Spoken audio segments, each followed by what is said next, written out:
We are live. Okay. Good afternoon, everyone, and welcome to the October 13th, 2020 joint meeting of the Glendale City Council and Glendale Housing Authority. Due to the evolving situation with COVID-19 and health recommendations from LA County Health Department, the Glendale City Council meeting will be available to the public electronically. Due to social distancing requirements, the public will not be able to attend the meeting. This meeting can be viewed on Charter and the Spectrum Cable Channel 6 and AT&T Uverse Channel 99.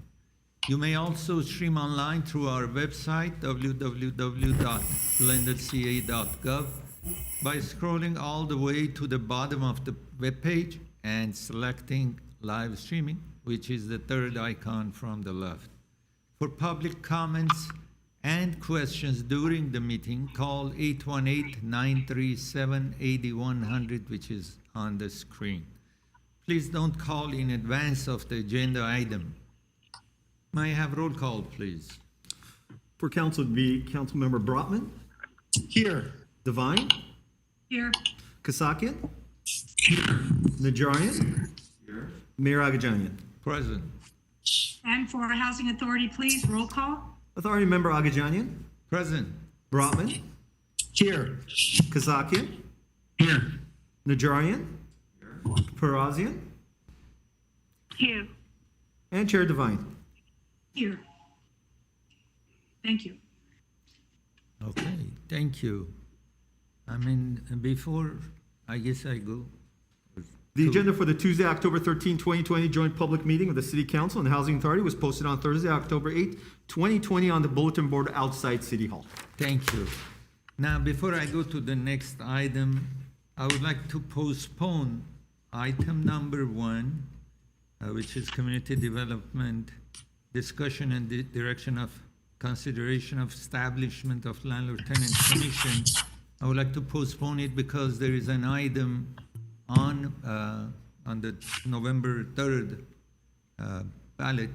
There is item number 21 about rent control.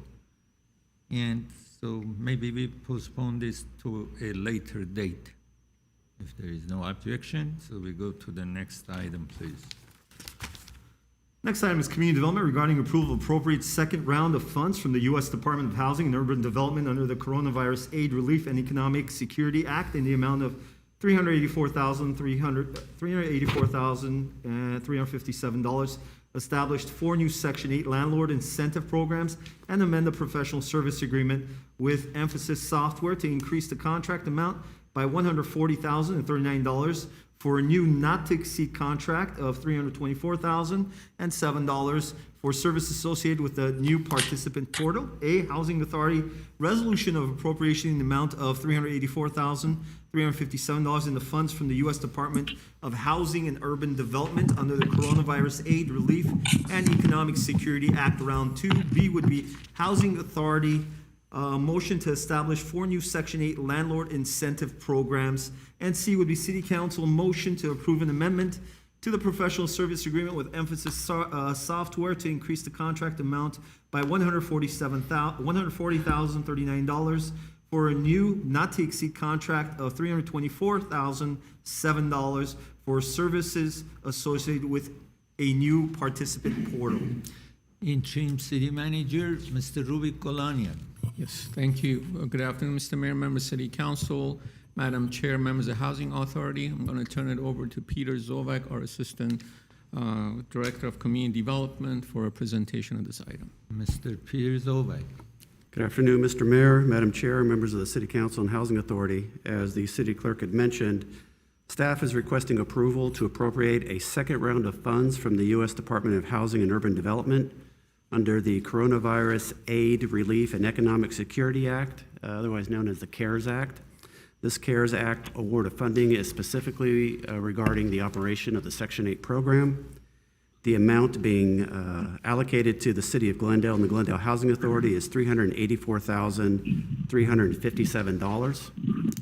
It is a round 2 allocation that's been given to us. The Housing Authority and City Council previously received a round 1 allocation over the summer in the amount of approximately $332,000. That round of funding was allocated towards some certain programming.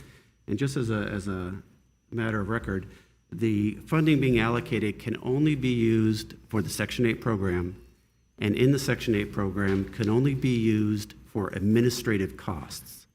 So the funding cannot be used to fund any more vouchers in any way. It can only be used to assist staffing in its operations during this time of COVID. So there are really just two specific rules that HUD has provided. Funding can be used for any currently eligible Section 8 administrative costs during the period of the program is impacted by the coronavirus, including necessary upgrades to information, technology, computer systems, any other items that would enhance the telework capacities, and for overtime pay of Housing Authority employees who are administering the Section 8 program.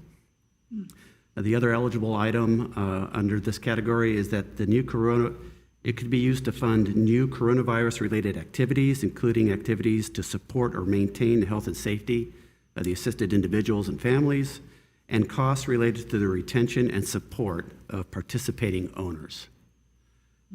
If you recall, when the Housing Authority and City Council appropriated the first round of funding, that $332,000 that I mentioned back in June, there were 4 program areas that were recommended and the Housing Authority approved to fund with those administrative costs. And just as a reminder, a certain percentage of the money was allocated to offset expected overtime costs that we will incur as Housing Authority staff comes back full-time and is able to operate.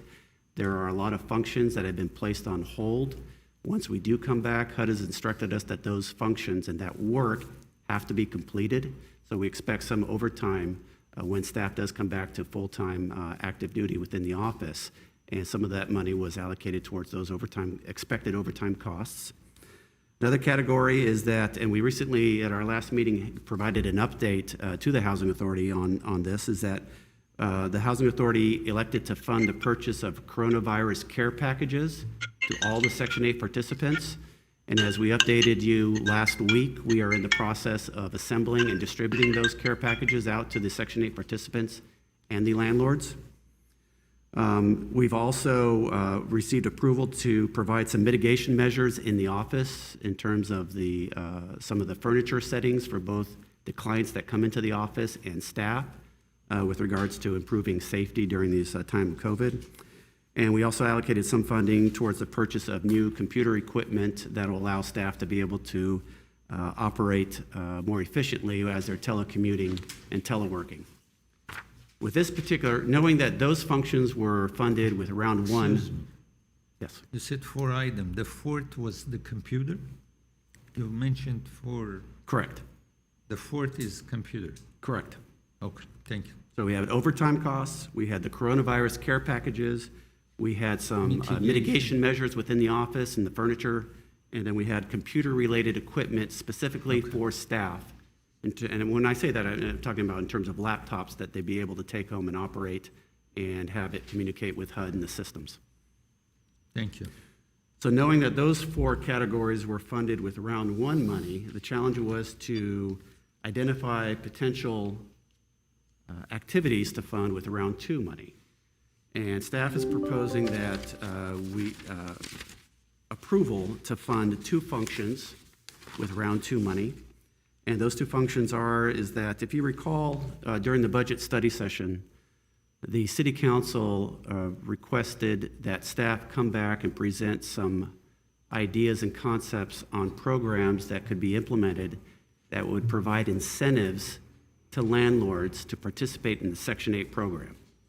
So that was intended to be funded with Measure S money. And staff is actually bringing that report back in the next couple of weeks to the City Council for a review. As we were preparing this report, we realized that this money can easily be used for that purpose, and therefore the Measure S money wasn't necessary to fund. So what we've done is we've proposed to allocate some of that funding towards the creation of 4 new incentive programs for landlords in an effort to retain and increase their participation in the Section 8 program, so that tenants therefore have more choice, housing choice, to be able to select units when they're out there looking to contract up. The 4 programs we've developed are what we're calling, number 1, we're calling a Welcome to the Program program. It's a $2,000 bonus to be paid to a new landlord to the Section 8 program. We then looked at and are looking to create a Welcome Back program, and that's a $1,500 bonus paid to a landlord who re-enrolls in the Section 8 program within 12 months of leaving. We've also are proposing a loyalty program, which is a $1,000 bonus paid to an existing Section 8 landlord who leases up a new tenant. And then we are proposing what the name is an inspection holding program. And that's up to a $500 maximum bonus paid to landlords to cover the daily pro rata rent on a unit from when a tenant submits a request for tenancy agreement to initial inspection. So what that means is that the process is as a tenant identifies a unit that they like to rent and comes to agreement with the landlord to participate in the Section 8 program, they fill out a contract and they date it and they provide it to staff. Staff must inspect the unit to make sure that it passes the housing quality standards. So there's a little bit of a lag time. For some agencies, that lag time, and we've heard criticism of other agencies, could be months. We're very fortunate in that staff here is able to process requests for inspections typically within a 2-week time frame, more so within a week time frame. But what we thought would be nice and would help be more of an incentive to landlords is the fact that if a landlord is concerned about the fact that now I have to wait for my unit to pass inspection, who knows how long the city might take to conduct that inspection, this program will cover that period of days from the date of the contract, both the tenant and landlord sign, to the date that we actually come out and inspect the pro rata rent. So it's an incentive to participate, and we think it's a good one. So it's not $500. It's up to prorated. $500, Yeah. Okay. correct. Up to. And then the second category that we like to allocate funding to is for the testing, conversion, and implementation and maintenance of a new public portal system for the software that runs and administers the Section 8 programming, all elements of it. The software program communicates with HUD, communicates with other agencies that have the same software program and ease of operations. There are certain features that staff, working with both our internal staff at Housing and staff over at IS, that we've agreed to that we think warrants upgrading the system. And the biggest upgrade and benefit that we see, and exactly fits the category of what HUD has indicated is acceptable in terms of being able to increase efficiency while we're in a teleworking mode during this COVID emergency, is creating a new public portal system. And right now, staff is operating and running the software system for the Section 8 program. By opening it up to a public portal, we'll be able to have tenants operate and communicate with the system, and landlords operate and communicate with the system. Thus, they could be able to input certain data from their home online rather than coming into the office. And so it's an upgrade we've been thinking about for a number of years, and with this opportunity of additional funding to pay for it, this is what staff is proposing. So as the city clerk had mentioned, there are 3 items on the agenda. There's a Housing Authority resolution of appropriating the $384,000. There's a Housing Authority motion to establish the 4 new Section 8 programs, landlord incentive programs that I described. And then there's a City Council motion to approve an amendment to the professional service agreement for that software licensing and hardware. Thank you. Is there any question from I Mr. have Zoll? a question, Yes, please. Mayor. Yes. Thank Ms. you. Devine. Peter, do you have a breakdown of how much of the $340,000 will be used on the incentive programs, and how much of it will be used for the computerized component? Yes, we do. Within the fiscal impact section of the report, Okay, I see it. excuse me, it's Oh, I choking see. me up here. There's approximately $268,000 being directed towards the landlord incentive, the 4 landlord incentive programs. We think Okay. that could fund up to about 160 landlords under the 4 various categories, is what we've estimated. And then there is about $30,000 that is going towards what we think will be required advertising of these incentive programs.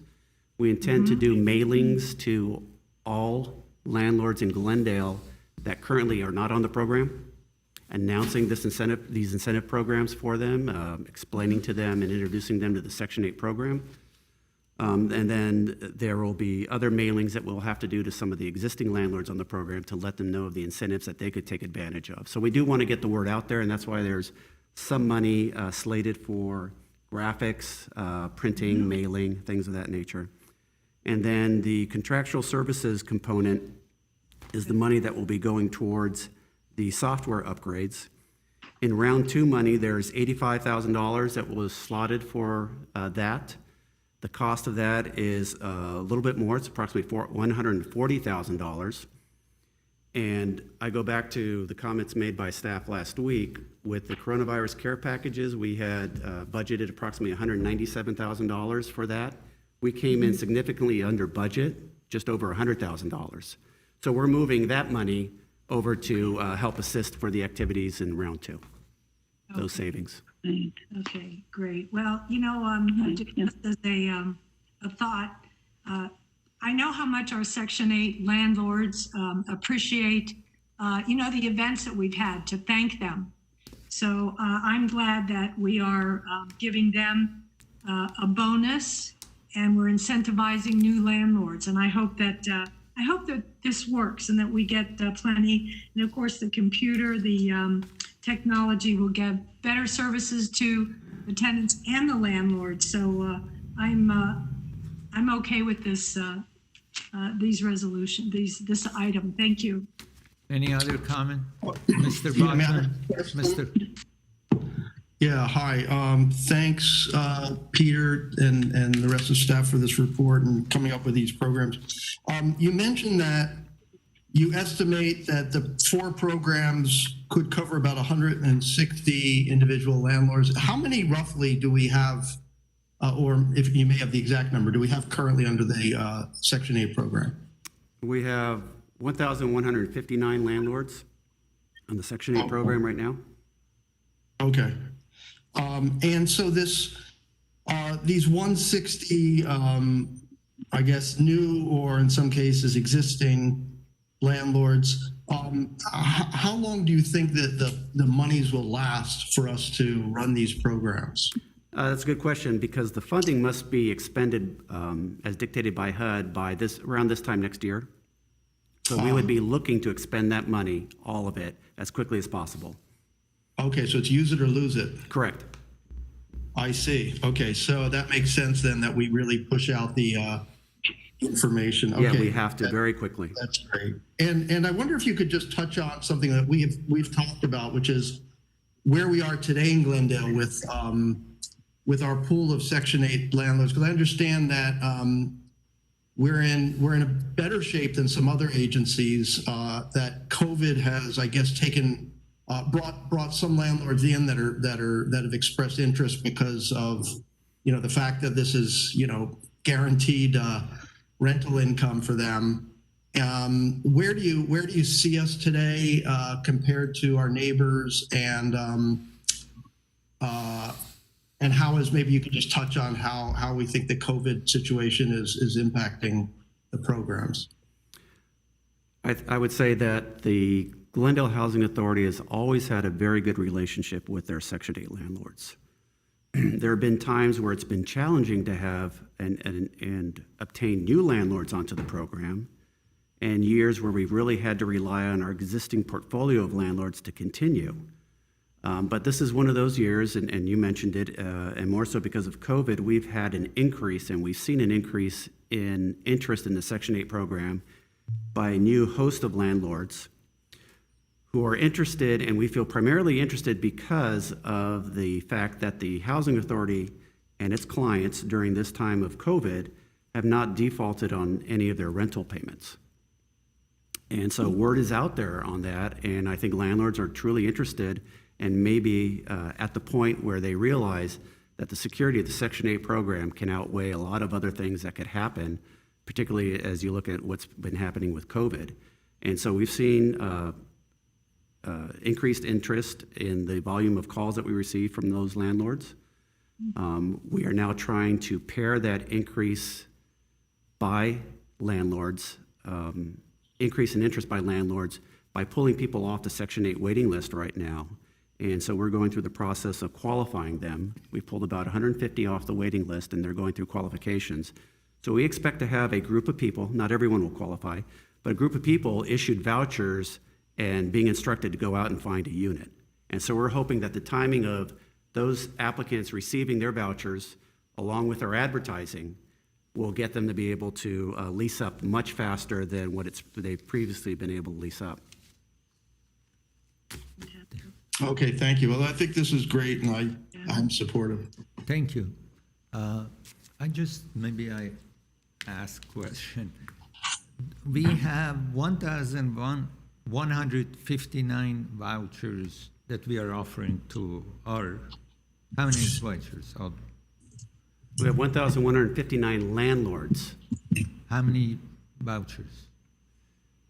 We have the ability, depending upon our budget from year to year, to issue up to 1,592 vouchers.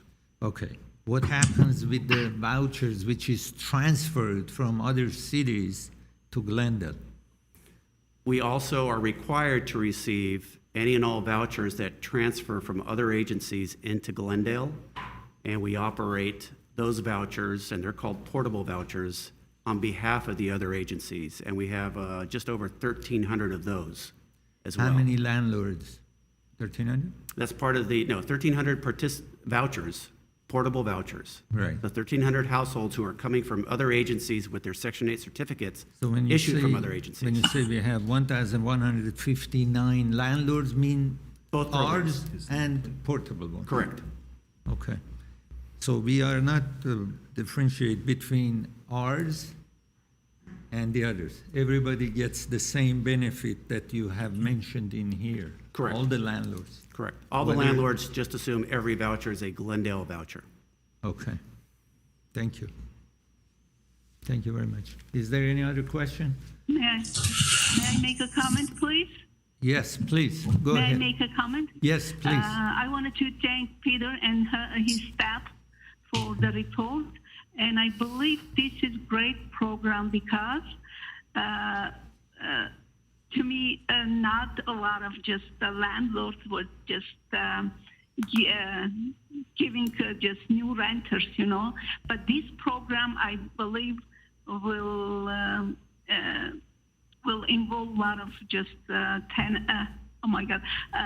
landlord to this program, and to me, it's a great program. Thank you. Thank you so much, Peter. Thank you very much.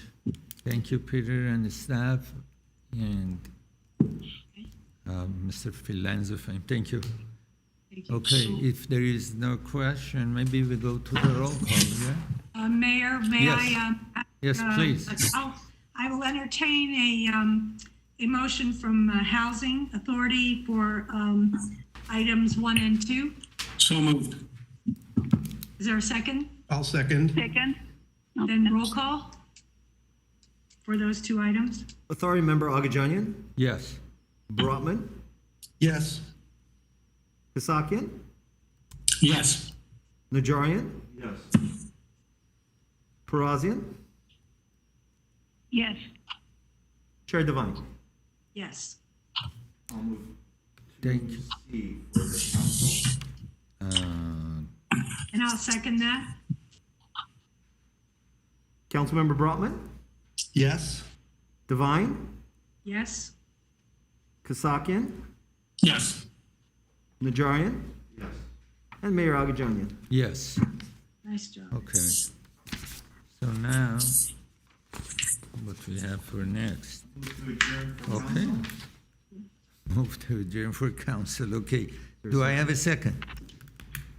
Second. Okay. And I'll move for adjournment for housing. Second. Okay. So we are adjourned, and we'll go on next. Okay. At least we are done with this, right? Closed session. Okay. Housing. Oh, okay, we go to now, I'm sorry, Ms.